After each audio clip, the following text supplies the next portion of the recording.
Fadaïro, c'est un tout et un rien à la fois. Un tout pour celui qui considère que le travail de Fadaïro peut apporter quelque chose, et un rien pour celui qui ignore, par ignorance, je répète, le travail. En fait, mon parcours est long, est très long. Je crois que mon corps a une dizaine d'années, mon esprit est toujours frais et jeune, commençant. Mon corps a une 70aine d'années. Et mon parcours artistique va jusqu'à 50 ans. J'ai commencé à savoir la valeur de la peinture quand on m'a acheté une première toile à 1000 francs dans le temps. C'était le 15 août 1966. Et ça m'a lancé totalement sur le chemin de la connaissance de l'art parce que j'aime rien faire à moitié. J'aime le fond des choses. Le savoir seul ne me suffit pas à moi, c'est la connaissance qui m'intéresse. Donc je fouille et j'en suis là aujourd'hui.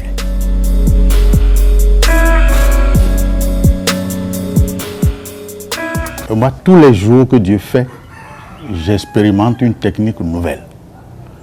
Et on a commencé, comme tout bon peintre, par de simples dessins, par des mises ensemble de matière par-ci, par-là. Mais il faut réfléchir la matière. Il faut savoir ce que c'est que la matière. Il faut savoir où la mettre. Il faut savoir à quel moment elle doit intervenir dans un milieu coloré pour faire une harmonie visible, sensible, sensitif, n'est-ce pas? Et donc, j'ai commencé comme tout le monde, et de jour en jour, comme je le disais tantôt, j'expérimente tout ce que je rencontre. Et d'ailleurs, je dis, quand on met un artiste dans le désert, il doit pouvoir s'exprimer avec ce qui est à ses côtés, avec ceux dans lesquels il vit, avec ceux qui l'entourent. Et donc, pour moi, technique académique, je refuse. Je suis quelqu'un qui est non académique, non conventionnel. Parce que je dis que la convention, c'est une idée de certaines personnes qui vivaient à une certaine époque, avec certaines cultures et qui ont mis ensemble une certaine forme.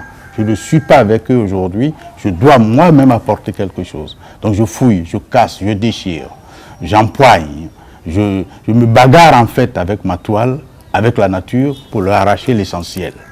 Ma technique est une technique mixte. Il y a un moment où j'ai travaillé sur ce qu'on appelle le craquelé, dont le professeur Adandé pourrait bien vous en parler parce qu'il affectionne cela. Le craquelé, j'avais réfléchi et j'ai dit, mais nos murs en terre de barre disparaissent, n'est-ce pas, au profit des briques, dont nous ne sommes pas, au profit des briques et du ciment ou du marbre, dont nous ne sommes pas l'auteur. Et nous n'avons jamais interrogé nos murs pour leur demander qu'est-ce qui fait qu'ils s'effritent, ils se fendent et laissent entreabriter les insectes errants. Mais le plus grand secret d'un homme se trouve entre quatre murs, sous un chaume, n'est-ce pas?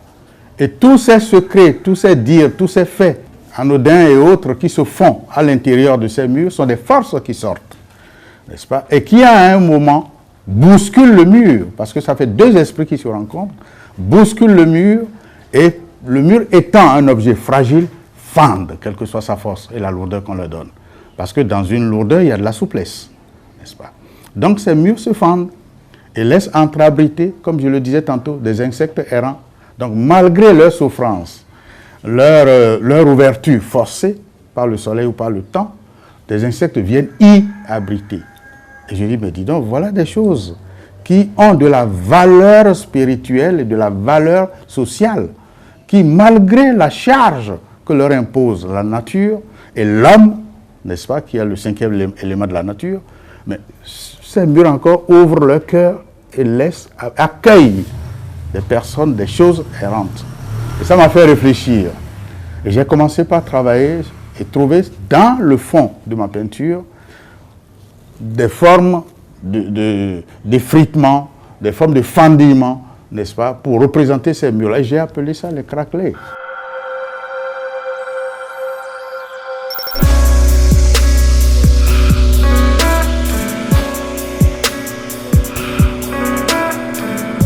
J'ai fait de la sculpture. Personne ne sait ici que j'ai fait de la sculpture sur pierre. Allez au Burkina, vous trouverez ça dans le jardin de sculpture en pierre. Hein? Ainsi de suite. Bon, j'ai touché ce que vous voyez là. Ce n'est pas de la peau, c'est du tissu transformé en peau. j'ai réussi à savoir pouvoir transformer le papier en cuir, le tissu en cuir. Je prends une matière, je peux la transformer dans une autre matière. Parce que pour moi, la création, la peinture, la sculpture n'est pas seulement la forme que l'on voit, mais c'est ce que l'on y sent, n'est-ce pas, qui fait la beauté, la force de cette œuvre-là. Et ce que vous sentez, c'est l'ensemble de tout ce qui concourt à cette beauté-là, que vous appelez création, n'est-ce pas? Et donc, pour moi, tous les jours, j'expérimente. Je n'ai jamais trouvé, je ne trouverai jamais. Sauf le jour où je rentre dans le cercueil.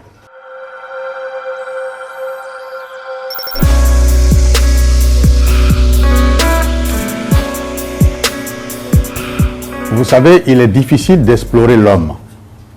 Et l'homme est le centre de mon travail. L'homme avec tout ce qui l'entoure. Et donc, j'interroge la matière. Toutes les matières que je rencontre, je les interroge pour voir dans quelle mesure elles peuvent contribuer à l'enrichissement de mon art. Parce que nous parlons de création. Création, sans savoir réellement ce que nous entendons par création.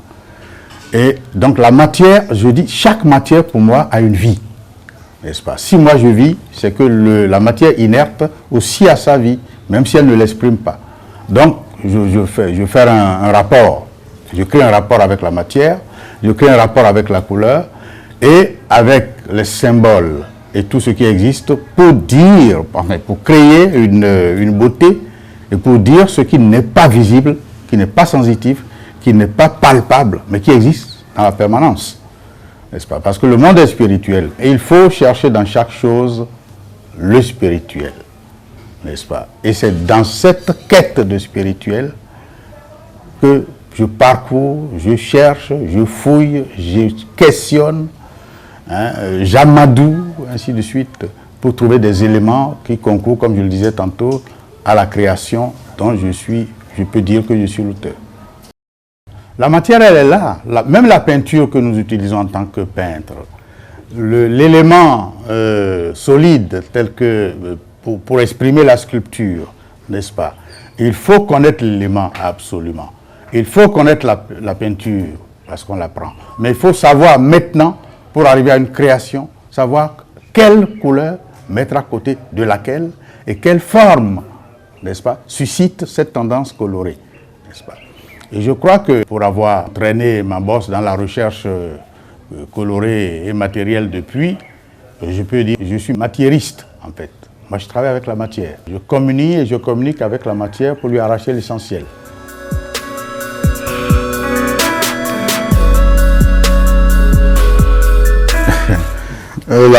Cette table a une histoire, elle a une histoire drôle. Et c'est l'un des designs que je fais quand je n'ai pas envie de faire de la peinture, quand je ferme mon atelier de peinture pour aller respirer, voyager, bouger, mettre en contact avec la nature, ou alors faire quelque chose d'autre. Et cette table a une histoire tellement drôle. Ce que vous voyez au milieu là, ici, c'est un petit banc, un dessus de banc, qui traînait dans un atelier à Bassam.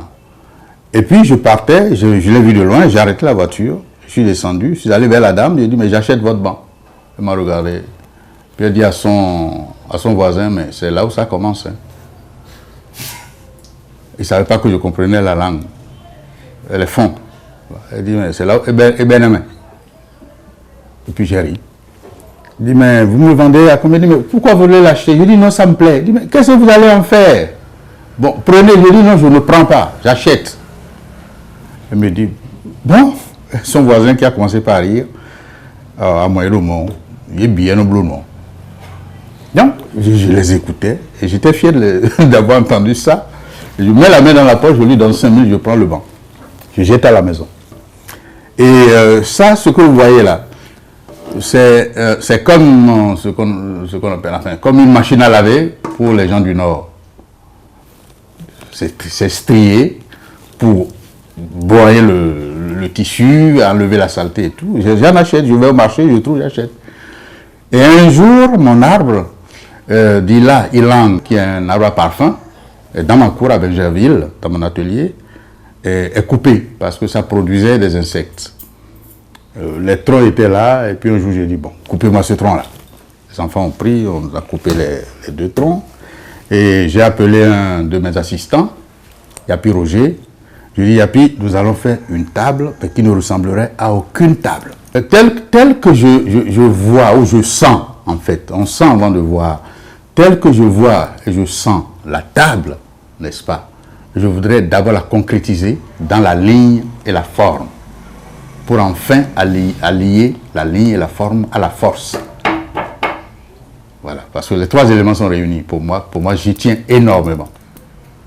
J'ai dessiné rapidement, j'ai fait le design, et on a travaillé pendant 4 jours, nous avons sorti ça. Moi, je ne le considère pas comme une œuvre. C'est une intermédiaire, n'est-ce pas, qui a permis de souffler pour aller vers d'autres œuvres. Et en même temps, vous voyez là, l'artiste ne crée rien, il transforme en fait, il transforme. Il doit pouvoir transformer, apporter un regard nouveau à ce que les autres voient et voir pas de la même façon que ce que les autres voient, en fait. Parce qu'il allie le spirituel qui est en lui, conscient ou inconscient, à l'homme qu'il est, n'est-ce pas, pour retrouver, recouvrer d'autres vues. Et là, c'est des tissus, hein, c'est des jeans. Moi, je travaille avec le jean depuis plus de 30 ans. C'est du jean que j'achète au marché, que je viens tremper dans des mixtures que je prépare. Et puis, je fais comme une peau pour habiller. Je n'aime pas ce qui est lisse. Je n'aime pas ce qui brille. Parce que je dis, ce qui brille cache toujours de l'imperfection. Je veux voir ce qui est au fond. Voilà. Donc, ma curiosité m'a poussé à trouver ces matières-là qu'aujourd'hui j'utilise. Je fais 1, 2, je jette, ce n'est pas commercial pour moi. Le fait, c'est de le faire. Savoir que je peux le faire. Et je dois pouvoir le faire.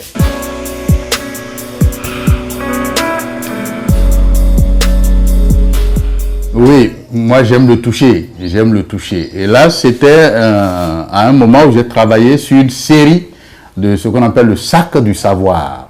Parce que je disais tantôt, je disais à un moment de ma vie, je l'ai dans mes écrits, dans la gibecière de grand-père, il y a l'aïeul. Dans le sac de papa, il y a le grand-père. Dans ta sacoche, laisse une place à papa. J'espère que vous comprenez ce que ça veut dire.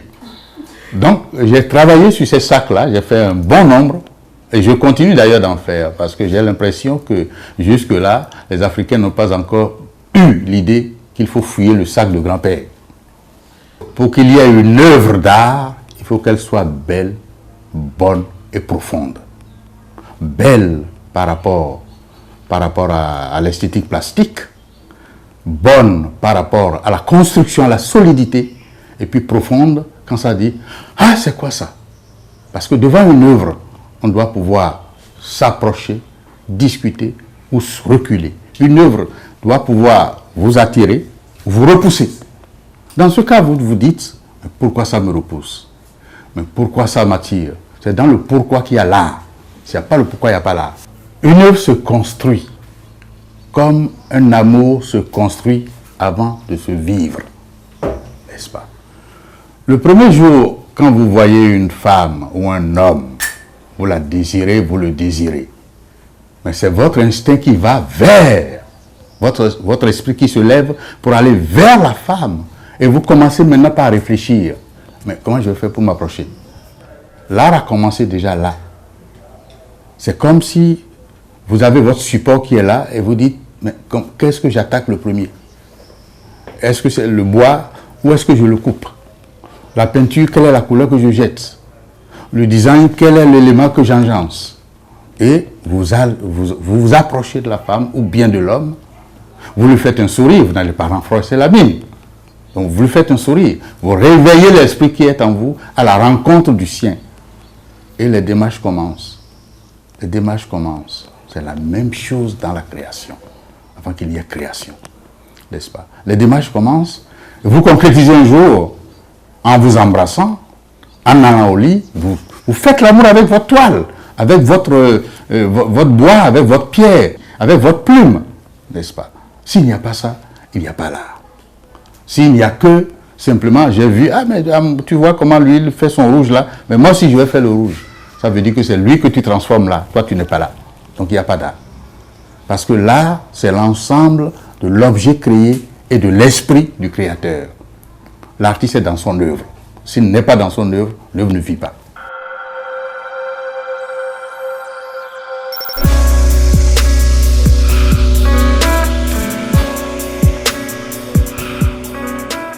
Le Bénin est un pays d'art, parce que doté d'une culture profonde, à tous les niveaux, depuis le sud jusqu'au nord, depuis l'est jusqu'à l'ouest.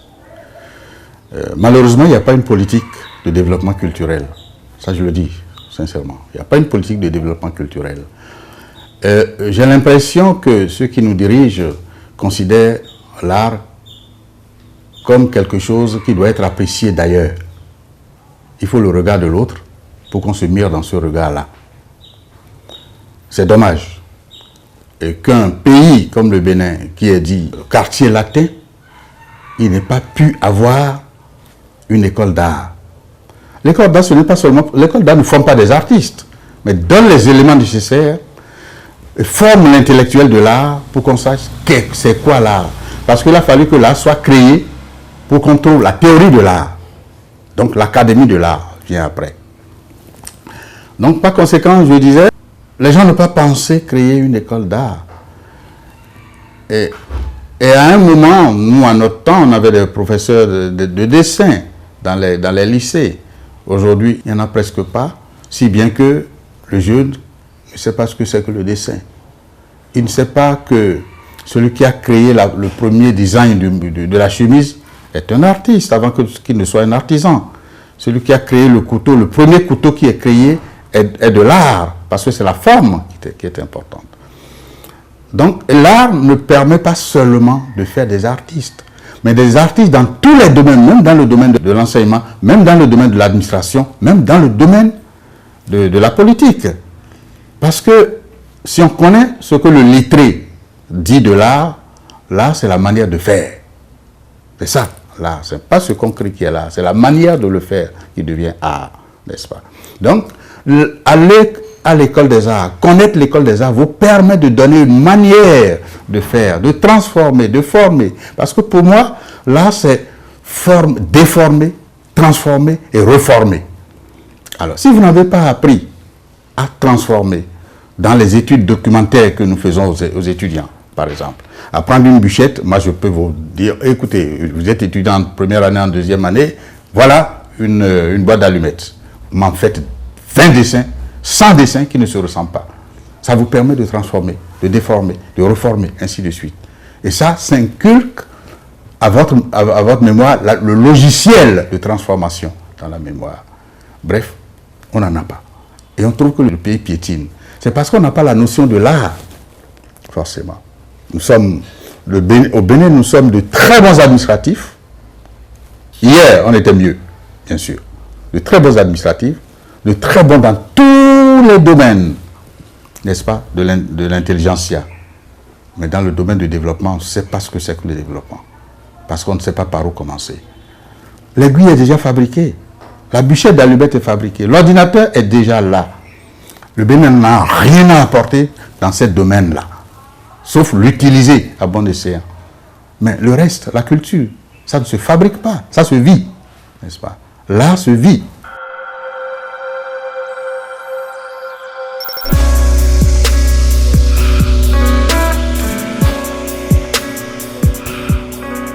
Aujourd'hui, moi je suis fier de voir les jeunes qui se battent sans école.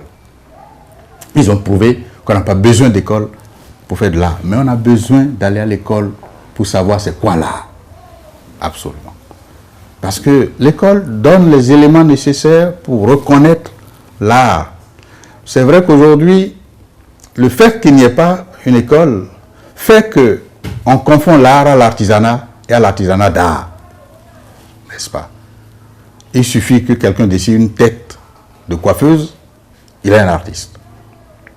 Il suffit que quelqu'un dise « Ah » au micro, il est un artiste.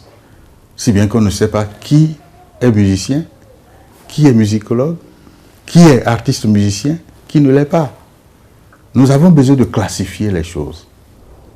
De classifier vraiment les choses. Vous voyez? Donc moi je dis que le Bénin est un grand creuset d'art dans tous les domaines. Parce que pour être artiste, il faut voir faire. Si vous n'avez pas vu, vous ne pourrez pas faire, même s'il est en vous. Donc il faut leur créer des espaces, des éléments de mise ensemble pour que cela évolue et qu'on puisse devenir un pays qui ne vendrait que son art pour se développer. C'est possible. Aujourd'hui, on peut classifier les artistes béninois en 3 catégories.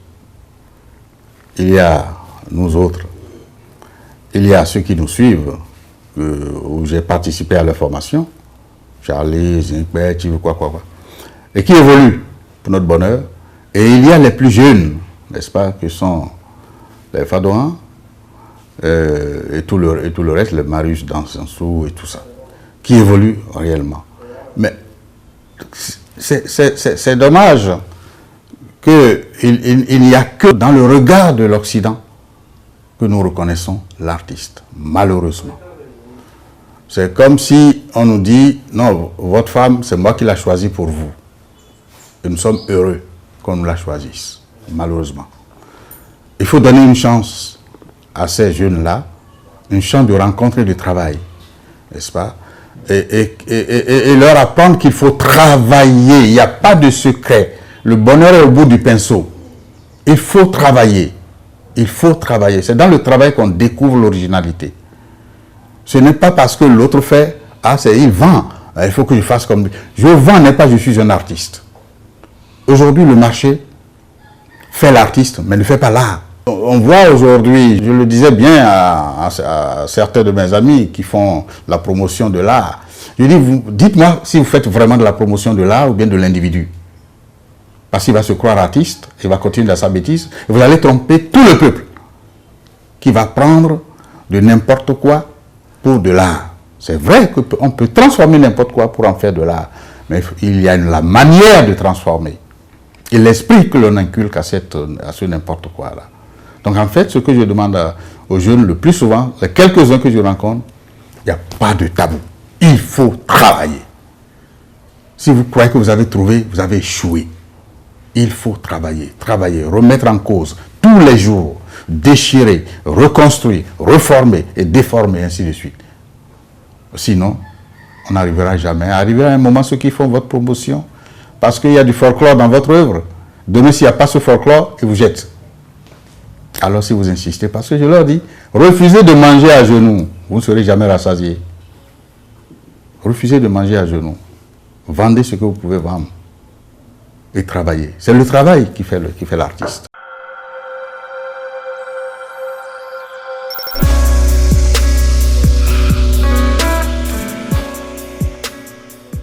La création, c'est le renversement des règles. Mais pour renverser les règles, il faut les connaître. N'est-ce pas? Et donc les étudiants, enfin, ou ceux qui sont dans des écoles d'art, apprennent les règles de la création, les règles de la forme, les règles du fond et les règles du sujet. Mais après avoir appris les règles, pour être un artiste, il faut être censé de renverser les règles. C'est en les renversant que vous vous trouvez. Parce que celui qui suit les autres ne va jamais à sa destination précise. Il s'arrête là où les autres s'arrêtent. Mais celui qui va seul, il va là où il veut. C'est ça, en fait, la philosophie de la création. Connaître les règles, savoir que oui, tel fait telle chose, tel fait cette telle technique, mais moi je peux faire ça, et savoir dans quelle fourchette l'on se situe. Parce que si tu ne sais pas ce qui a existé, ce qui existe, n'est-ce pas, tu ne sauras pas te placer. N'est-ce pas? Donc il faut qu'il travaille. Après avoir appris, il faut maintenant qu'il s'interroge. Est-ce que je suis un artiste? Ce n'est pas parce que j'ai fait une école des arts que je suis un artiste, non. Je suis un intellectuel de l'art. Je suis un organisateur de l'art. Je suis un culturel, mais je ne suis pas un artiste. Donc, pour être un artiste, il faut connaître l'art. Il faut connaître les limites de la création et les limites de la non-création. Les apprenants, leur travail, c'est d'abord la théorie qu'ils apprennent, mais creuser la théorie. Parce que pour qu'il y ait théorie, il faut qu'il y ait fait, n'est-ce pas? Et c'est dans le fait qu'ils se retrouvent, eux, pour être un artiste. S'ils sont 1000 à être créés, à faire l'école des beaux-arts, c'est peut-être qu'il y a 2 artistes. Il faut le savoir. Et puis, il faut que les professeurs eux-mêmes, n'est-ce pas, dans les écoles d'art, ce que j'ai souvent dit dans toutes les écoles d'art où on m'invite, je dis, écoutez, la théorie c'est bien beau, mais est-ce que vous voulez créer des professionnels de l'art? Dans ce cas, faites des ateliers de masterclass. Absolument. Tant que ce n'est pas fait, il n'y a pas une école, cette école ne pourrait pas permettre à l'artiste qui est dans le fond de l'apprenant, après l'apprentissage, qu'il soit un artiste. Donc, il faut organiser, réorganiser les écoles. Moi, ma bataille avec les écoles africaines, c'est que la vision, n'est-ce pas, la vision de la profondeur africaine puisse être enseignée dans les écoles d'art. Parce que l'artiste est le témoin de son temps, le témoin de sa culture. Et s'il ne connaît pas sa culture, il ne peut pas la transformer, la reformer et la donner à quelqu'un d'autre à apprécier. La création en Afrique doit être unique. Elle ne doit pas être inspirée d'ailleurs. Puisque ceux qui ont été à la une du monde de l'art en Occident sont passés par la création africaine, n'est-ce pas? Et pourquoi nous, on doit prendre d'abord ce qui est passé d'ici, transformer là-bas, reformer ailleurs pour être remis ici? Non, nous en avons. L'Afrique est une richesse. On ne peut jamais finir d'explorer, ne serait-ce que le Bénin, on ne peut jamais finir d'explorer ce qui est de la culture profonde béninoise.